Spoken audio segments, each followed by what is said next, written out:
Assalamualaikum warahmatullahi wabarakatuh. Selamat pagi anak-anak siswa-siswi MI Raudhus Sibian, Beton Menganti Gresik. Baik anak-anak, pagi ini kita berjumpa kembali di pelajaran Akidah Akhlak. Tapi sebelumnya saya ingin menyapa dulu kalian, bagaimana kabar kalian hari ini anak-anak? Mudah-mudahan kalian semua keluarga senantiasa diberikan kesehatan oleh Allah dan dijauhkan dari segala macam penyakit. Baik anak-anak, sebelum memulai pembelajaran pada hari ini, alangkah lebih baiknya marilah kita awal dengan berdoa.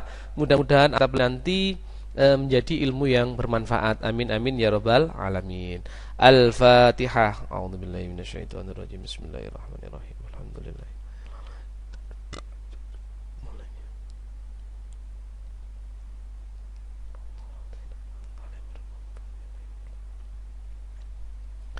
Oke anak-anak, kita lanjutkan pembelajaran Akidah Akhlak. Hari ini kita akan belajar yaitu tentang indahnya berperilaku terpuji ketika bertamu. Ya. Jadi luar biasa, dalam syariat Islam bertamu saja diatur adabnya, diatur etikanya bagaimana bertamu yang baik. Oke, kurang lebih hari ini yang akan kita pelajari seperti ini ya anak-anak. Jadi peta konsepnya kurang lebih seperti ini. Indahnya berperilaku terpuji ketika bertamu. Yang akan kita bahas nanti ada 3, yaitu adab bertamu, waktu bertamu, dan kemudian hikmah bertamu. Kurang lebih seperti ini. Oke, sebelumnya kita bahas dulu pengertian bertamu. Bertamu dalam bahasa Arab dikenal dengan istilah ataliziyaroti, yang artinya datang berkunjung. Menurut istilah, bertamu merupakan kegiatan mengunjungi rumah sahabat, kerabat, ataupun orang lain dengan tujuan untuk menjalin persaudaraan ataupun untuk suatu keperluan lain dalam rangka menciptakan kebersamaan dan kemaslahatan bersama. Jadi bertamu, ya mari kita niati untuk bersilaturahmi, menjalin persaudaraan atau keperluan lain yang tujuannya adalah untuk kebaikan. Jadi bertamu yaitu datang berkunjung. Oke anak-anak, yang berikutnya adalah adab bertamu. Adab bertamu berarti tata cara, etika. Bagaimana sih bertamu yang baik itu? Bagaimana sih menerima kalau ada tamu dengan baik itu? Lah, adab bertamu di sini dibagi menjadi 2, adab tamu dan adab penerima tamu. Adab tamu maksudnya adalah misalkan kita yang bertamu ke rumah teman kita. Kemudian adab penerima tamu itu si tuan rumah ya. Apabila kita kedatangan tamu itu adabnya bagaimana sih yang baik itu? Oke, yang akan kita bahas pertama adalah adab tamu. Yang pertama adalah ketika kita mau bertamu, maka sebaiknya kita harus mengucapkan salam, assalamualaikum, sambil mengetok pintu ya. Jadi tidak ujuk-ujuk langsung masuk ke rumah, apalagi pintunya terbuka langsung masuk, tidak boleh. Kita harus mengucapkan salam terlebih dahulu. Yang kedua adalah meminta izin masuk. Ketika kita sudah mengucapkan salam, assalamualaikum, kemudian si tuan rumah itu menjawab waalaikumsalam. Nah, kita tidak boleh serta-merta langsung masuk, tidak boleh. Kita harus minta izin masuk dulu. Bolehkah saya masuk? Nah, ketika nanti si tuan rumah sudah mengizinkan masuk, maka kita boleh masuk. Dan yang ketiga, posisi berdiri tidak menghadap pintu masuk. Jadi kita ketika mau bertamu ke rumah orang, ya kita berdirinya tidak boleh pas di tengah-tengah pintu masuk ya. Jadi agak minggir sedikit ya untuk berikan ruang untuk melihat bahwa si tamu itu siapa sih yang datang. Kemudian yang keempat adalah bertamu tidak boleh lebih dari 3 hari. Jadi kalau kita bertamu itu tidak boleh lebih dari 3 hari. Kenapa? Kalau sudah lebih dari 3 hari, menurut hadis Nabi itu sudah tidak diperbolehkan ya, sudah melebihi batas kewajaran. Karena dalam hadisnya Nabi juga sudah disampaikan di sana. Yang kelima adalah kembali pulang ketika tuan rumah tidak mengizinkan masuk. Nah, ketika kita bertamu, kemudian si tuan rumah itu tidak mengizinkan kita untuk masuk, tidak memperbolehkan kita masuk ke rumahnya, maka kita harus pulang. Tidak boleh kita memaksa untuk masuk, karena si tuan rumah tidak mengizinkan. Yang keenam, tidak memandang seluruh ruangan dengan penuh kecurigaan. Ketika kita bertamu ke rumah teman kita misalkan, kita duduk di ruang tamu, kita sambil melihat barang-barang yang ada di dalam rumah itu dengan penuh kecurigaan. Melihat sana, melihat TV, melihat kipas, melihat kulkas, melihat kipas angin, dan lain sebagainya. Itu dengan penuh kecurigaan, itu tidak boleh. Jadi kita tidak boleh ketika bertamu itu memandang barang-barang si tuan rumah dengan penuh kecurigaan, ya, karena itu tidak baik, ya. Jadi tidak boleh memandang seluruh ruangan dengan penuh kecurigaan. Kita sebagai tamu misalkan, maka harus menjaga pandangan kita. Jadi tidak boleh memandang seluruh ruangan dengan penuh kecurigaan. Yang ketujuh, menjawab dengan nama yang jelas. Jika pemilik rumah bertanya siapa, nah, ketika kita misalkan bertamu, tok tok tok, assalamualaikum, kemudian tuan rumahnya menjawab waalaikumsalam, kemudian si tuan rumah tanya siapa, maka kita sebagai tamu, maka kita harus menjawab dengan jelas dan lantang dan jujur bahwa siapa sih kita. Misalkan namanya siapa ya, misalkan namanya Intan, ya Intan, Adi ya Adi, Indah ya Indah, siapa lagi, misalkan Budi ya Budi, Andre ya Andre. Tidak boleh berbohong. Barangkali pemilik rumah itu belum bisa melihat wajah kita, tanya dari dalam, maka kita harus menjawab dengan lantang, dengan jelas dan jujur. Kemudian yang berikutnya adalah adab penerima tamu. Kalau tadi adab si tamunya, sekarang posisi kita ada di sebagai tuan rumah menerima tamu. Yang pertama adalah memuliakan tamunya, ya, karena di dalam hadis Nabi juga sudah pernah disampaikan bahwa tamu itu adalah raja. Raja di sini dalam tanda kutip adalah kita harus menghormati tamu, harus memuliakan tamu. Yang kedua adalah jangan menunggu sampai tamu datang. Nah, jadi misalkan begini, kita ketika mau kedatangan tamu, terus kita niat untuk memberikan jamuan, misalkan mau memberikan masakan, makanan, maka kita tidak boleh menunggu sampai tamunya datang dulu kemudian baru kita memasak. Jadi tidak boleh, ya kita sudah masak saja, syukur-syukur kalau tamu datang makanan kita sudah matang. Jadi itu adalah adab penerima tamu. Yang ketiga, disunahkan bagi tuan rumah menemani tamu makan. Ketika kita akan memberikan jamuan makan, mengajak tamu kita untuk makan, maka kita sebagai tuan rumah disunahkan lebih baik kita juga makan bersama-sama. Jadi biar si tamu itu tidak sungkan, tidak malu, kita disunahkan untuk menemani. Kemudian yang keempat adalah hak seorang tamu untuk dilayani adalah selama 3 hari.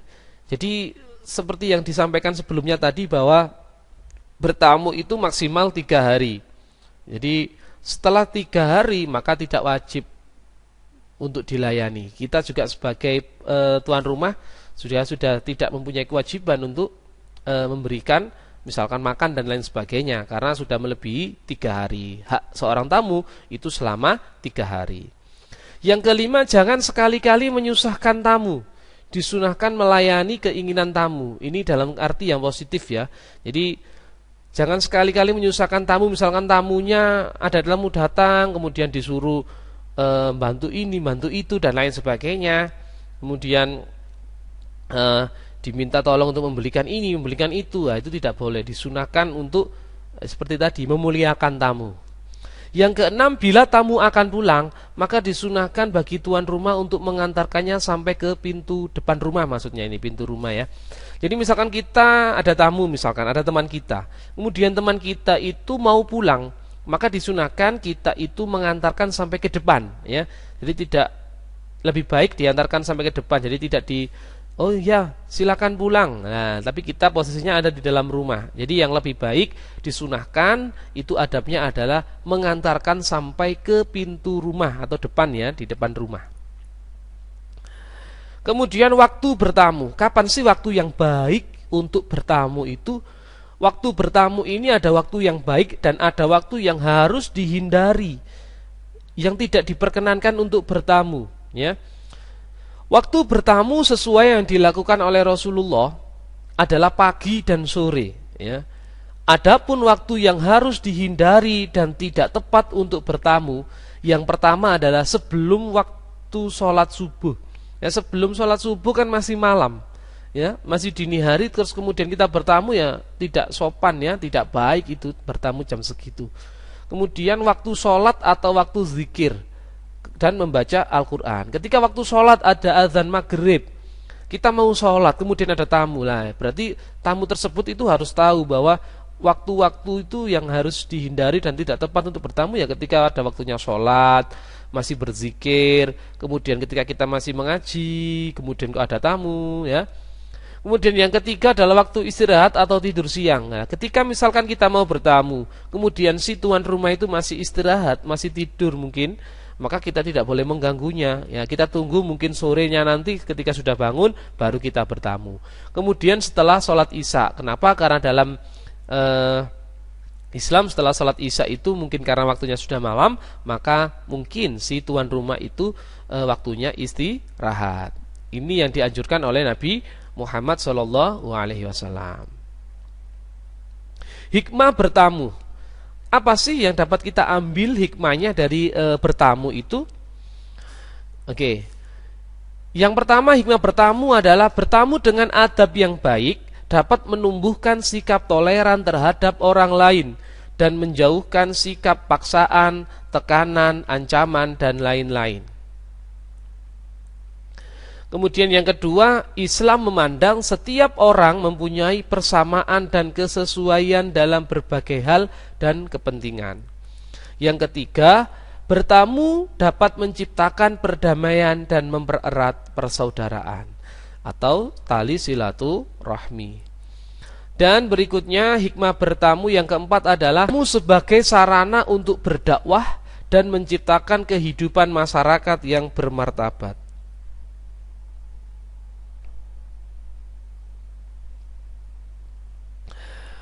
Kemudian yang berikutnya adalah datangnya membawa rahmat dan kepulangannya membawa ampunan bagi tuan rumah. Ketika ada tamu yang datang, maka insya Allah rahmat Allah datang, dan ketika pulang insya Allah kita si tuan rumah mendapatkan ampunan. Yang keenam, diluaskan rizki dan dipanjangkan umur untuk ibadah. Subhanallah, ya. Jadi kalau kita ada tamu, kita muliakan, maka insya Allah kita rizkinya akan dilapangkan, diluaskan oleh Allah. Yang ketujuh, biasanya mereka tersenyum, maka mereka memperoleh kebaikan, karena memberi senyum termasuk sedekah. Oke anak-anak, hari ini kita belajar sampai di situ ya. Jadi hari ini kita belajar indahnya berakhlak terpuji ketika bertamu. Tadi sudah kita pelajari pengertian bertamu, kemudian adab tamu, adab penerima tamu, kemudian waktu bertamu yang baik, waktu bertamu yang harus dihindari, dan kemudian hikmah bertamu. Berikut ini adalah ada soal latihan untuk kalian yang harus kalian kerjakan ya. Jadi ini sudah saya tampilkan di sini. Ayo berlatih di sini. Jawablah pertanyaan-pertanyaan di bawah ini dengan tepat. Boleh bertanya kepada orang tuamu. Ada 5 soal. Yang pertama ini, mengapa bertamu harus diatur dalam syariat Islam? Apa manfaat bertamu? Apa yang kalian lakukan ketika diajak berkunjung oleh orang tuamu? Apa sikap kalian ketika berkunjung ke teman yang sakit? Kemudian yang kelima, bagaimana tata cara bertamu di daerahmu? Ini ayo berlatih, boleh bertanya kepada orang tua. Yang berikutnya ada ayo menjawab. Jawablah pertanyaan-pertanyaan di bawah ini dengan tepat. Jadi ada 5. Jadi semua soalnya ada 10. Yang pertama tadi ini ayo berlatih 1 sampai 5, dan kemudian ayo menjawab 1 sampai 5. Ya, jadi silakan dikerjakan di buku tulis, dan nanti bisa dikirimkan ke saya bukti mengerjakannya sebagai bukti bahwa kalian mengikuti kegiatan pembelajaran akidah akhlak secara daring atau online. Oke anak-anak, saya rasa hari ini kita belajarnya cukup sampai di situ. Mudah-mudahan sedikit yang saya sampaikan dapat menambah wawasan kalian, dan mudah-mudahan ilmunya menjadi ilmu yang bermanfaat. Baik anak-anak, mudah-mudahan kita semua senantiasa diberikan kesehatan oleh Allah dan dijauhkan dari segala macam penyakit. Tetap jaga kesehatan anak-anak, jaga jarak, pakailah masker kalau keluar rumah, dan mudah-mudahan kondisi seperti ini segera berakhir. Selamat pagi anak-anak, selamat belajar dan tetap semangat. Saya akhiri, assalamualaikum warahmatullahi wabarakatuh.